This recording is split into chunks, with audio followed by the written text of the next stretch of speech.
এবং ওনাকে মাজাউল ইসলাম বাবলা ওনাকেও বেঁধে রাখবে, এরকম একটা পরিস্থিতি তৈরি হয়ে গেছে। তাহলে কি জাতীয় কথা, আমরা কি কিছুই কথা বলতে পারবো? কথা বললেই আমাদের বেঁধে রাখবে, জেলে নিয়ে যাবেন, এটা হবে নাকি? আপনারা তো গণতন্ত্রের কথা বলেন। আমরা আমরা আবার বিনীতভাবে যে কথা বলতে চাই, আমাদের কথাগুলি বলুন, আপনারাও বলুন। আমাদের কথা যদি অযৌক্তিক হয় এমনিতেই বাতিল হয়ে যাবে। সকলকে ধন্যবাদ। আর যারা জেলে আছে তাদেরকে মুক্তি দিন। ইতিমধ্যে আমাদের কিছু অভিভাবক কথা বলেছেন এবং সারা দেশ থেকে অভিভাবকরা এই কারিকুলাম নিয়ে দীর্ঘদিন থেকে কথা বলছেন, আপনারা শুনেছেন। একটা বিষয় আমাদের দিক থেকে বলার আছে যে অভিভাবকরা অভিভাবক, তারা কোনো বিশেষজ্ঞ না, কারিকুলাম বিশেষজ্ঞ না।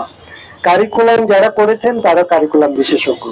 এই কারিকুলাম যাদের উপর দিয়ে ইমপ্লিমেন্ট করা হচ্ছে তারা হলো অভিভাবকের সন্তান কিংবা এদেশের সাধারণ মানুষের সন্তান। সেই সন্তানের শিক্ষায় যখন এই কারিকুলামটা গেছে তখন অভিভাবকরা যার যার সন্তানের শিক্ষায় উদ্বিগ্ন হয়েছেন এবং তার মতো করে প্রতিক্রিয়া জানিয়েছেন। সেই প্রতিক্রিয়ার ভাষা, ভঙ্গি, বাক্য ইত্যাদি অবশ্যই যে যে অভিভাবক তার মতো। সুতরাং এর মধ্যে ঐক্য যেমন আছে, অনৈক্যের জায়গাও আছে, কিন্তু আমাদের বুঝে নিতে হবে যে প্রতিক্রিয়াটা কেন হচ্ছে এবং কার বিরুদ্ধে হচ্ছে।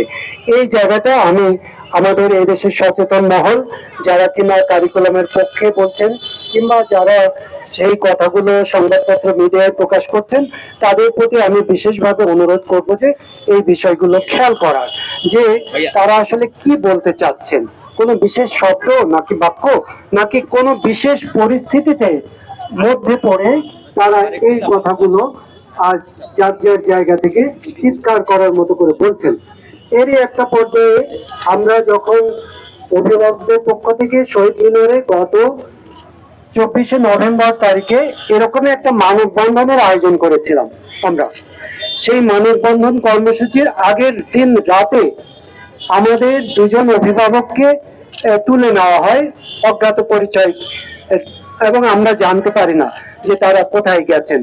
এরপর আমাদের ফেসবুকের যে গ্রুপটা, সেই গ্রুপের উপর কন্ট্রোল নেওয়া হয়, আমাদের হোয়াটসঅ্যাপ গ্রুপের উপর কন্ট্রোল নেওয়া হয় এবং যাদেরকে গ্রেপ্তার করা হয়েছে তাদের ফেসবুক আইডির উপরে কন্ট্রোল নেওয়া হয়। কন্ট্রোল নেওয়ার পর সেখান থেকে পরদিনের প্রোগ্রাম বিষয়ে নানা বিভ্রান্তিকর তথ্য ছড়ানো হয় যে প্রোগ্রাম হবে না, এখানে যাবেন না, এবং আমাদেরকে নানা ধরনের ভয় ভীতি দেখানো হতে থাকে যে প্রোগ্রাম করা যাবে না, ওখানে অনুমতি দেওয়া হয়নি। বিশ্ববিদ্যালয় কর্তৃপক্ষ আমাদের এই প্রোগ্রাম বিষয়ে জানার পরও তারা এটা বলে যে তারা এই বিষয়ে জানেন না এবং প্রোগ্রাম করা যাবে না। থানা থেকে আমাদেরকে জানানো হয় যে প্রোগ্রাম করা যাবে না।